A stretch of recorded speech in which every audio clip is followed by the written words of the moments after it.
اس لیے بائبل کہہ رہی ہے خالص تعلیم، پیور تعلیم، صاف لفظوں میں تعلیم دے دی ہے، بے ایمان کے ساتھ غیر ناہموار جوے کے اندر آپ نے نہیں جتنا، بلکہ آپ نے ایمان والوں کے ساتھ ہی جو ہے وہ جتے رہنا ہے اور ان کے ساتھ ہی جو ہے وہ شادی اور بیاہ کرنا ہے۔ آمین۔ اگر ہم اچھا یہاں پر ایک سوال لوگوں کے ذہنوں میں ڈہرا کرتا ہے، جیسے ہی میں نے کہا نا گدھا حرام جانور ہے، تو لوگوں کی سوچوں کے اندر پہلے آ گیا تو یسوع بھی تو گدھے کے اوپر آیا تھا۔ میں جانتا ہوں یہ سوچیں آتی ہیں۔ دیکھیں حرام جانور وہ اس لیے کیونکہ اس کا گوشت کھایا نہیں جا سکتا بائبل مقدس کے مطابق، لیکن اگر آپ خروج کی کتاب اور استثنا کی کتاب کریں، یہی گدھا جو ہے یہ وزن اٹھانے کے لیے، سفر کرنے کے لیے اور سواری کرنے کے لیے جو ہے وہ استعمال کیا جاتا تھا۔ تو گوشت کھانا اور سفر کرنا یہ دونوں الگ الگ باتیں ہیں، اس لیے یسوع مسیح نے گدھے کے اوپر کیا کیا تھا؟ سفر کیا تھا۔ اوکے، سمجھ آ گئی جی؟ تو آگے چلتے ہیں جی۔ یعنی بائبل مقدس میں ہم نے سیکھا کہ بیل اور گدھے دونوں کو ایک ساتھ جوئے کے اندر ہم جوت نہیں سکتے۔ اس سے پہلے کہ کھچر پیدا ہوں، پھر بولتا ہوں، پہلے ہی سمجھیں کہ ناہموار جوئے کے اندر ہم نہ جتیں۔ میں تو بڑے سادے الفاظ استعمال کر رہا ہوں، وہ خادم نے، ہمارے ٹیچر نے سخت الفاظ اس کے لیے استعمال کیے ہیں تاکہ ہماری بیٹیوں کو، ہماری بہنوں کو، ہمارے قوم کے لوگوں کو پتہ لگ سکے کہ ہماری آئیڈینٹی کیا ہے، ہم کیسے ایماندار ہیں۔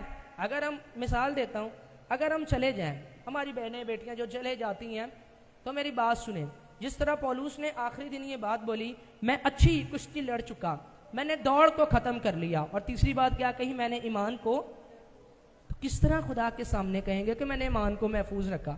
بھائی تو نے تو اپنا ایمان بے ایمانے والے کے ساتھ جول دیا، تو نے تو اپنا جوا بے دین والے شخص کے ساتھ جول دیا، کس طرح خدا کے سامنے آپ یہ بات کہہ سکتے ہیں کہ میں نے ایمان کو محفوظ رکھا؟ بائبل میں تو لکھا ہے میرا راست باز بندہ ایمان سے ہی جیتا رہے گا۔ اور پتہ ہے مسیحیوں کے پاس سب سے بڑی بات کیا ہے جینے کی؟ کیا ہے جی؟ بولیں جی، ایمان۔ وہ کہتے ہیں مسیحی لوگ جو ہیں نا یہ بڑے کیا ہیں جی؟ ایماندار لوگ ہیں۔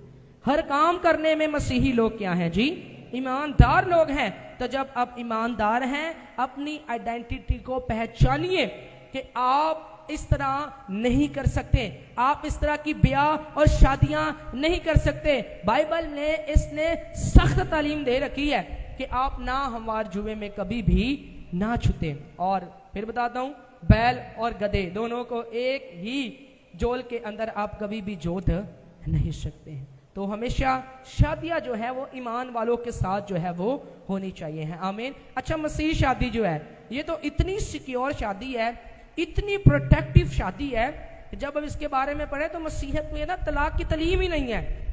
یعنی ہماری بہنیں اس قدر پروٹیکٹ ہیں اس شادی کے اندر کہ آپ کا ہسبینڈ آپ کو طلاق دے ہی نہیں سکتا، آپ کی بیوٹی کے اوپر وہ آپ کو طلاق نہیں دے سکتا کہ آپ خوبصورت نہیں ہیں، اگر بچے نہیں بھی ہو رہے اس بنیاد پر بھی وہ آپ کو طلاق نہیں دے سکتا۔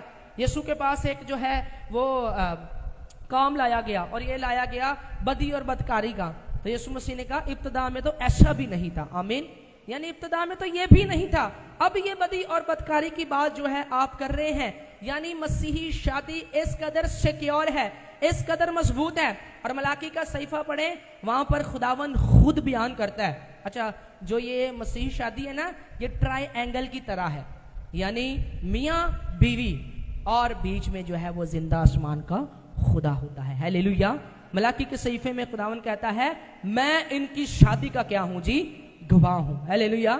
تو یعنی جس کے شادی کے اندر، جس کی زندگی کا درمیانی خدا کا بیٹا یسوع ناصری ہو، تو وہ شادی کبھی بھی، وہ جوا کبھی بھی ٹوٹ سکتا ہے جی؟ کبھی نہیں۔ آمین۔ ہیلیلویا۔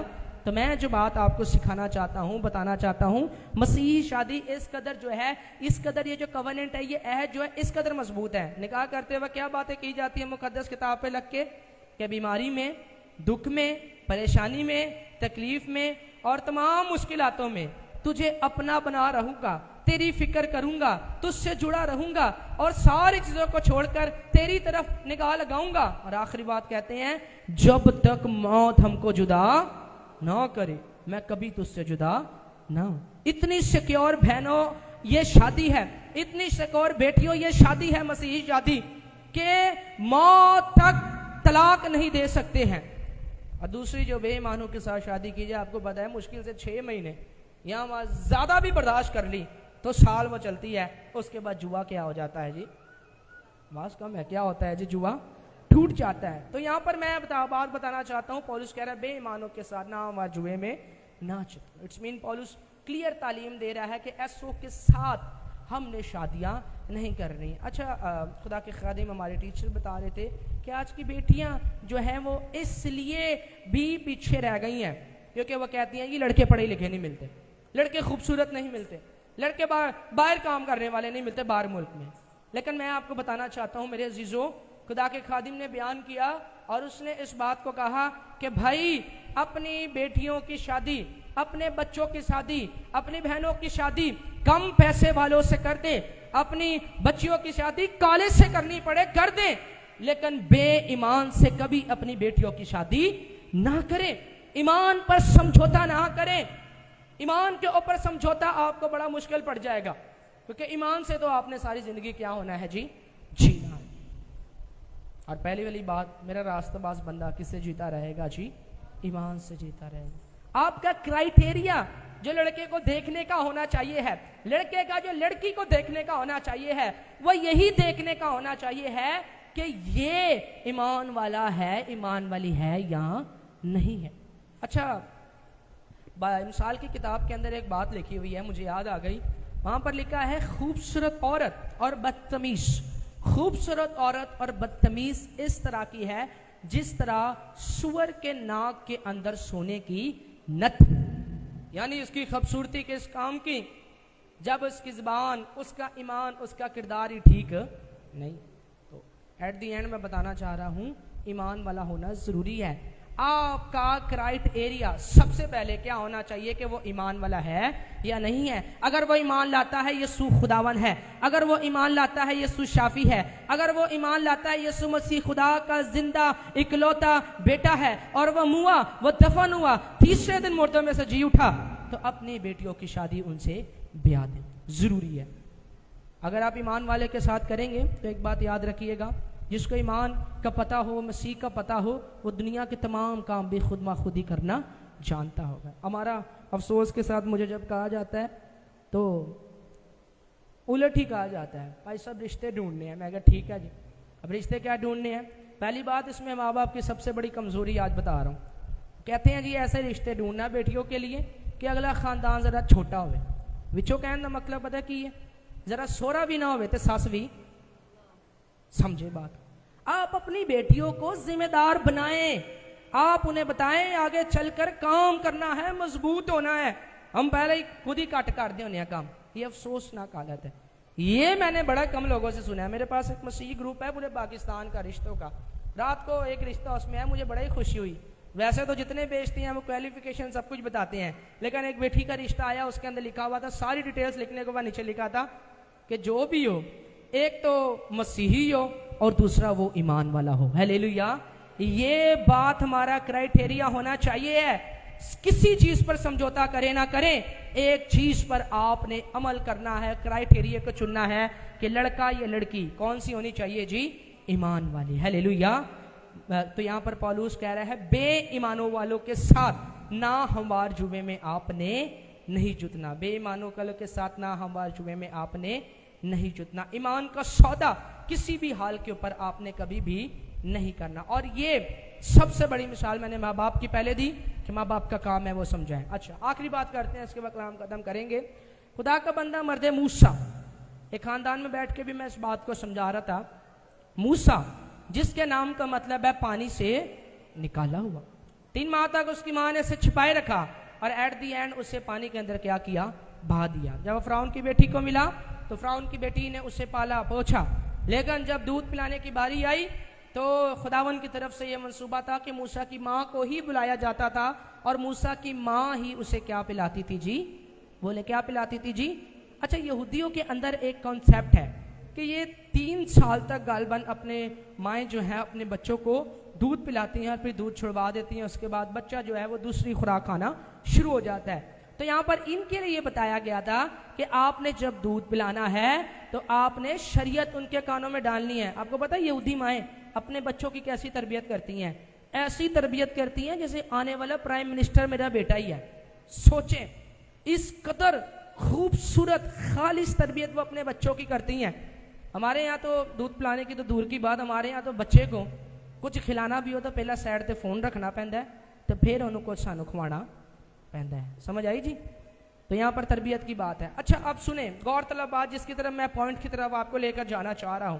40 سال تک موسیٰ فرعون کے محل کے اندر رہا اور 40 سالوں کے اندر 3 سالوں میں صرف موسیٰ نے اپنی ماں سے دودھ پیا اور شریعت کو سنا, اور 37 سال تک موسیٰ اس محل کے اندر رہا, فرعون کی بیٹی کا بیٹا بن کر رہا. اور ہو سکتا ہے فرعون کی بیٹی نے اسے تمام دجوم علم ساری چیزیں سکھائی ہوں, تمام باتیں سکھائی ہوں. اچھا کتنی دیر کے لیے فرعون کی بیٹی موسیٰ کی ماں کو برداشت کرتی ہوگی؟ کیا وہ اس کو 3 سال تک مکمل اپنے پاس رکھا ہوا تھا اس نے؟ نہیں, وہ اسے بلاتی تھی, دودھ پلایا اور دوبارہ محل سے واپس چلے جا. پوائنٹ جس کی طرف میں بھائیوں بہنوں بیٹیوں بچوں میں آپ کو لے کر آنا چاہ رہا ہوں, وہ پوائنٹ کیا ہے؟ وہ پوائنٹ یہ ہے کہ دودھ پلاتے پلاتے موسیٰ کے کانوں کے اندر اس کی ماں نے یہ ڈال دیا تھا, اس کے کانوں کے اندر یہ بات نقش کر دی تھی کہ سن اے میرے بیٹے موسیٰ, خداوند تیرا خدا ایک ہی خدا ہے. ہیلیلویا. اور اسی موسیٰ نے, لو بھائی آگے غور کریں, 37 سال زیادہ ہیں کہ 3 سال زیادہ ہیں؟ بتائیں جی, پھر بولیں کتنے سال؟ 37 سال کے 3 سال؟ لو بھائی 3 سال 37 سالوں کے اوپر بھاری پڑ گئے. اور عبرانیوں کا خط پڑھیں 11واں باب 24 پہ لکھا ہے, موسیٰ نے بڑے ہو کر فرعون کی بیٹی کا بیٹا ہونے سے انکار کر دیا. ہیلیلویا. یہ ہے تعلیم جو موسیٰ کے کانوں کے اندر ڈالی گئی, اور دودھ پلاتے پلاتے اس نے بتا دیا موسیٰ تیرا خدا اسرائیل کا ایک ہی خدا ہے. ہیلیلویا. آج ماں باپ کی یہ بڑی ذمہ داری ہے کہ انہیں فیڈ کرتے ہوئے, کبھی کبھی لوگ کہتے ہیں یہ چھوٹے ہیں جی سمجھتے نہیں, سنتے نہیں. ارے کیسے نہیں سنیں گے؟ آپ انہیں کسی طرح بھی سمجھائیں, کوشش کریں. آپ اپنے بچوں کے لیے انتھک محنت اور آخری دنیا کی کوشش کر رہتے ہیں, کلام کے لیے آپ کہتے ہیں نہیں جی سمجھتے نہیں, بہندے نہیں. بھائی کیوں نہیں بچہ سنتا؟ سائنس کے مطابق اور کلام کے مطابق بھی ثابت ہے, بچہ تو ماں کے پیٹ سے سننا شروع ہو جاتا ہے. جب مریم الشبا کے پاس گئی اور وہاں جا کر الشبا سے ملی تو الشبا کہنے لگی جو ہی تیرے سلام کی آواز میرے کانوں میں پہنچی بچہ مارے خوشی کے میرے رحم کے اندر اچھل پڑا. اٹس مین بچہ سننا شروع کر دیتا ہے ماں کے پیٹ سے. اب ذمہ داری آپ کی ہے کہ آپ نے ایسا ماحول بنا کر دینا ہے کہ آپ انہیں خدا کے قدموں کے اندر لے کر آنے والے ہو سکے. آمین. بچے تو بچے ہیں, آپ کو پتہ ہے بچے تو اس طرح کے, اگر اب 1 مہینے کا بچہ ہے وہ تو خود چل کے نہیں آ سکتا خدا کے گھر, لیکن ماں باپ کی یہ بڑی ذمہ داری ہے کہ وہ اپنے بچوں کو وفاداری کے ساتھ خدا کے قدموں کے اندر لے کر آنے والے ہو سکے. آمین. کلام تو بہت ہے لیکن ضرور ہم اگلے سیشن میں اسے سیکھیں گے. تو بائبل میں سے ہم نے سیکھا بے ایمانوں کے ساتھ نہ ہموار جوے کے اندر نہ چھتو, یعنی یہی بات آگے چل کر پیچھے سے ہم نے ثابت کی. کلام نے ہمیں سکھایا کہ بیل اور گدھا دونوں ایک ہی جوے کے اندر جوت چلا نہیں سکتے ہیں, دونوں کا توازن فرق ہے, دونوں کی چیزیں فرق ہیں. اور اسی طرح ایمان والا اور بے ایمان والا کبھی بھی ایک ساتھ وہ رہ نہیں سکتے ہیں. ہیلیلویا. سمجھ آئیے جی کلام کی؟ کتنے لوگوں کو سمجھ آئیے جی کہ ہم نے بے ایمان والوں کے ساتھ کبھی بھی نہ ہمارے جوے کے اندر نہیں جتنا. ہو سکتا ہے باتیں سخت ہو لیکن کچھ باتیں آپ کی ذہن نشین ہوتی چلی گئی ہیں کہ ہم نے حال جو بھی ہو گردن پر تلوار بھی کیوں نہ رکھ جائیں, ایمان سے ہم نے کبھی بھی مکرنا. خداوند اس کلام کے وسیلہ سے آپ سب کو برکت بخشے.